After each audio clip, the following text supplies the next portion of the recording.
Of course, this is Glenn Beck, and this is Blaze TV, and what he had to blaze and do and get out of Fox and do on his own and with other people. And what I was amazed that the only person who really wanted to go online was baseball at the time he was doing this, which is interesting. But from his own words, here you are, part of his story. War, Pete Hegseth. Now let's go back here a little further. Mean anything. It was a joke if you were a podcaster at the time. So he talks about getting on, and they said in Fox News, you maybe get on podcasting, and they thought it was a joke. It's not a joke anymore. But how many years have you been at this? 10, 15 years longer? I don't know. At the time, nobody had really figured out the podcast. Nobody had even considered live subscription networks with real talent that could not just be heard and survive, but could dominate and thrive. So when I left Fox, I never forget, Roger Ailes told me, he said, the internet's a fad. And I said, I don't think it is. And the left thought that they had won, that I had been banished into the wilderness of something called podcasting. The internet in the mid-'80s was coming out and starting to be something that was just more or less an experiment. But by 15 years, by 2000, it wasn't experimental anymore. It was moving quite a bit. So from experimentation to the mid to later 80s to something real in another decade by the year 2000. Anyhow, I don't know when Glenn Beck got into Blaze TV, but I think, I'll look it up, but I'll bet he's been on 10 or 15 years, because from the later 90s to 2010, a lot of things changed. And from 10 to 20, a lot of things changed even more. And now we're at 25, and it's a whole new world 25 years later. Almost 30 years later on the internet. On my last show, I said to the left that you will pine for the days when I was only on for 1 hour every day on Fox News. But as usual, they lacked vision and they didn't see what I saw. And what I saw was freedom. Entire networks and generations of new voices that would finally be set free, that would not have to climb that impossible ladder that I had to climb. Out of that wilderness came the blaze. Now you're looking at TV media, you're looking at radio, and you can do podcasts or like radio stuff online. You can do video stuff online. You can do subscriptions online. You can do the whole thing online. You can do TV online with subscriptions. You can do stuff that goes into radio. You can do stuff that goes into advertising with sports and other things. You can do anything you want to do online, from TV shows to radio to podcasting to interviews, really good interviews with professional people, and bypass major television and radio networks and compete with them in ways that they can't compete, ad-wise, money-wise, influence-wise. So yeah, in less than 30 years, this has become a major game changer. And through these doors walked the next generation of truth tellers, and they're still walking through these doors. Let me just name a few, and I'm going to leave a lot of people out, and I apologize. But Buck Sexton, Lawrence Jones now at Fox, Allie Beth Stuckey, who's in the Wall Street Journal today as being the leader of the leading women's voice for the conservative movement, Dana Lash, Will Cain. The first time that Matt Walsh ever appeared on television, it was with me on what was then called GBTV. And my own personal fave, whose career got a start from a nobody to now the Secretary of War, Pete Hegseth. No one had ever built a live subscription-based network of independent thinkers. It hadn't been done, hadn't even been dreamed of. No one had ever streamed across radio and television and online simultaneously. Let me stop. He continued his radio stuff, his television stuff online, of course, but he also continued writing books and interviewing top-notch people. So he created a niche for himself that dwarfed what he did on Fox News. But he was into radio and Fox News before he came online. And based it online. And to do it, we had to invent new things. I mean, the infrastructure didn't exist. We had to partner at the time with Major League Baseball to be able to do it because no one else but Major League Baseball had even thought of it. Today, if you look around at the landscape, things have dramatically changed. Megyn Kelly, Tucker Carlson, Ben Shapiro, the biggest names in news, all online, all independent. And you look at some of the even bigger guys. You look at, oh golly, what's that guy's name? Rogan, Carl Rogan. He's got literally reached to billions of people. You look at what's went on YouTube with the number of YouTuber. He's made hundreds of millions of dollars. So this stuff online is powerful because you can now market and promote and reach more people because of the cell phone and because of the internet. It's not the same anymore. You can skip news totally if you want to and go totally conservative, and there's people that are total into conservative groups and marketing that are doing extremely well. And he's just mentioned some of them. There's many more besides that. And it's because of you seeing the future and going, I think that might change the media. And together we brought the networks to their knees. And it's funny because now it's becoming full circle. You know, one of them that they drove out, Barry Weiss, is now being welcomed back as a conquering hero and the newsroom savior out at CBS News. It's crazy. But for me, my part of this mission is complete. I wanted to start the Blaze. I wanted to create this ecosystem, and we did. Media now has really capable voices, minds, and hands to do things. And the Blaze is hitting new heights every single month. And I can now turn what I want to do, which is my next disruption and my next creative. Look what he's done with Mercury One. Built homes, helped people in need, done many things with Mercury One. And I don't even know the full story on it, but he did a lot of good in what he's able to do financially with other groups. Venture. These 100% grass-fed beef sticks from. We are now suffering from a lack of true education, true individual empowerment. Now listen to this, true education. I've said for decades that our true education is not even close where it needs to be. We haven't had true education in a classical sense since the 1850s. Over 150 years ago. Almost 175 years. And we haven't had empowerment like we need through the education and other things for a long time either. And the people that have been empowered have done it on their own bootstraps. And true non-governmental rescue. Now that's an interesting term. True non-governmental rescue. Think about that term and what it means.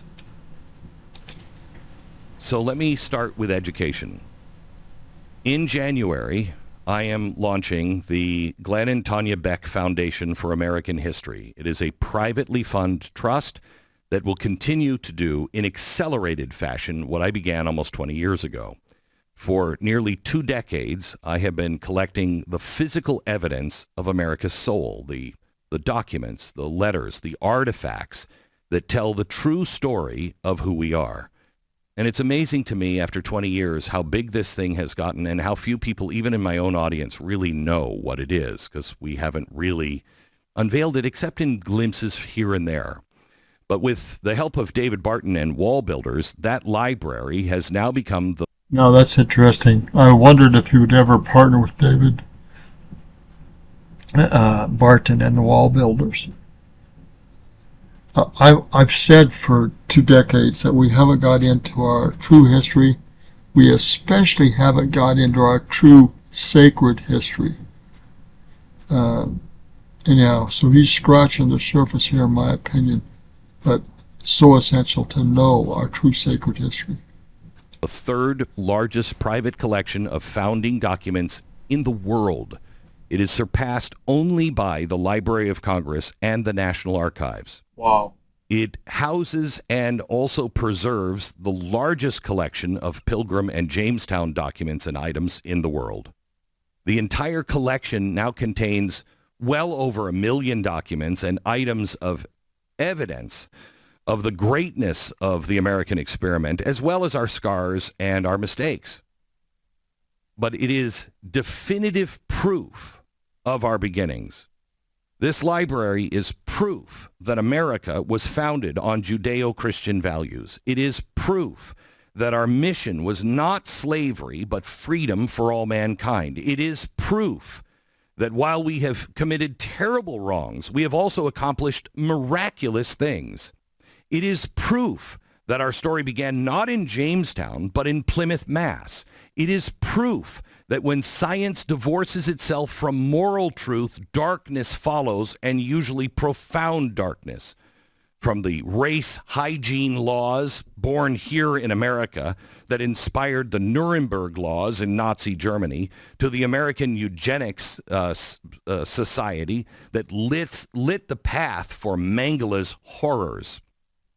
History repeats itself. If it doesn't, it at least rhymes again and again and again. And once again, we are fighting the same ancient evil, the culture of death. But this library is proof that man can rule himself, that Tesla was the genius, not Edison, that some Native American tribes were glorious and peaceful, while others were bloodthirsty and slave owners, no different than the English that came to Jamestown.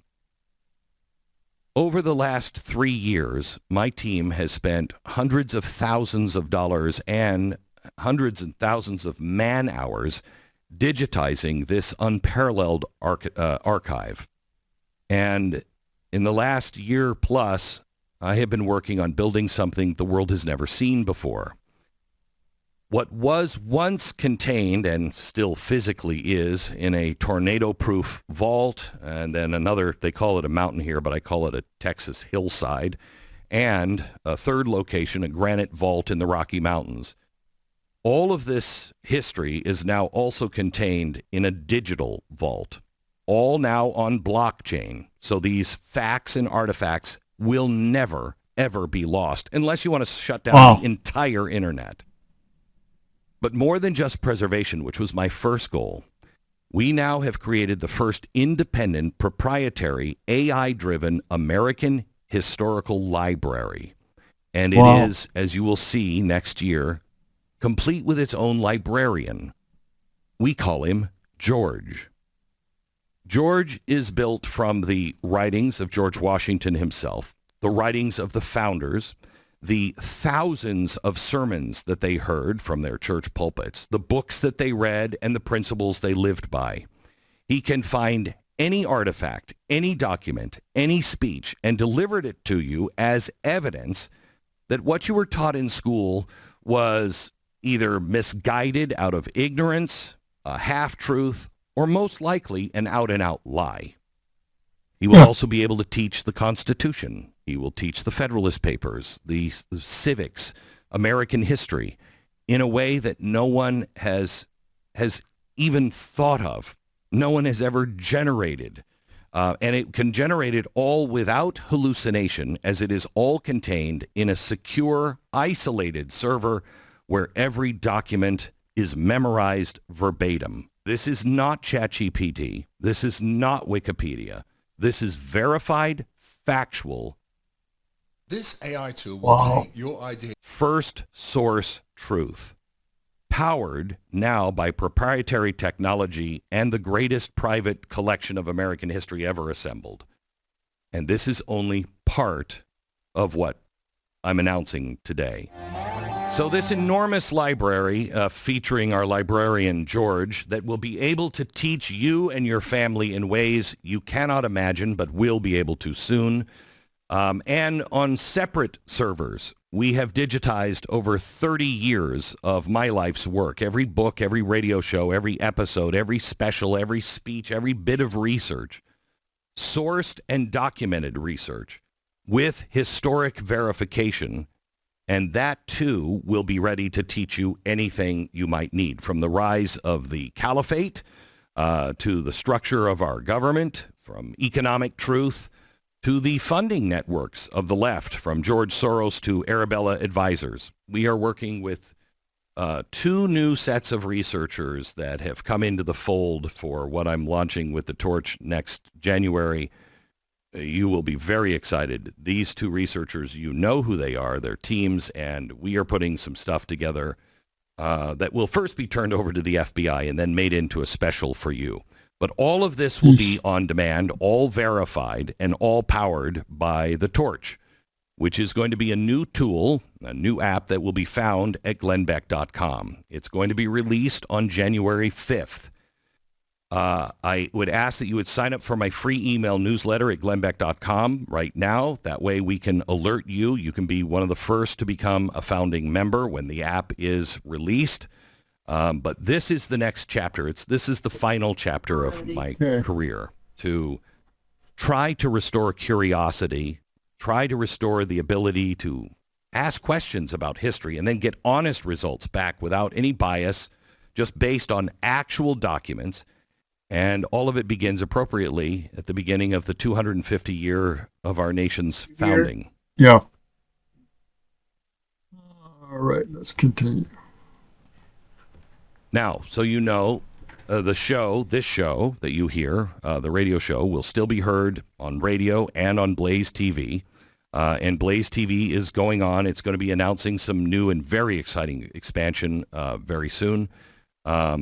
But you will find all of the extras at the Torch app at glennbeck.com. And even this show on the app is going to have a completely new edition that is we're in beta testing right now. I hope it is going to be shocking in its usefulness. But beginning January 5th, rolling out over the next 12 months, you're going to find new history shows, new deep dive investigations, and most importantly, you will find perspective, honest history, and hope. And we begin the year with two brand new podcasts. One of them is America's Story. It's a year-long celebration of our 250th birthday. It is the original story, and it is really, really, really good. In the months ahead, we will also go where others cannot go or will not go, digitally and literally. Next year, Mercury One, the Nazarene Fund, and the American Journey Experience, three of my charities that you have helped build, are expanding their mission as well. And beginning in the first quarter of next year, I personally am going to take you into the heart of Islamic darkness. That is going to be one of the things that we really delve into deeply, the Islamicization of the entire West. And I will be taking you into the killing fields of Nigeria, where Christians are being slaughtered by Islamist militants and militias in the largest Christian slaughter in human history. We will be there, and I will take you to the places most people don't know about or won't cover, and I will take you to the cliffs the world is about to jump off of without anyone even knowing that that is a cliff. And that will be Nigeria, also the front lines of South Korea, where communism is threatening to swallow another free ally, probably in the next 24 months, to the places where faith and truth and freedom are under siege. And we don't need more despair. We need more action. And we need it to be bold and decisive. And you will be a part of that. We're not going to just take you and show you problems. We're going to be offering solutions. You'll be a part of a movement that will rescue and rebuild and redeem. I've been working on this for a while, and I've been praying all the time and just tearing myself apart. And just a couple of weeks ago, I felt somebody was giving me a blessing, and I felt strongly, for the first time in my life, I know why I was born. And in that, I realized I don't have a lot of time to waste, and I have a lot of work to do. I would love to help you find your reason you were born, because we all have to. The torch is not just a platform. The torch is a mission, and it is a mission to illuminate. It is a mission to bring light where there is darkness. It is a light to guide those in darkness. Now, I got to find out the torch. What is he talking about? He's got a torch app, and what is the torch? Okay, hold on. All right, so I signed up to his newsletter. Let's continue. To safety. And this is my next and final step in my career, and it is the culmination of everything that I have done and built, from Fox to the Blaze, from my first item of American history to now the largest private library in the country, from radio to TV to books to now history itself. This is the moment that I tried to pass the torch to you. And founding memberships are going to be open soon. And I would love for you to be a partner with us. And I am asking you one last time to help me build something to change the world for good. We've done it once before. We've done it actually several times together. But the truth still matters. And the torch of Lady Liberty, the torch of truth, must never, ever go out. So this is the torch. And it begins in January 5th. Sign up for my free email newsletter. You'll be given the first opportunity. Done. Thanks, Glenn. Thanks, Glenn.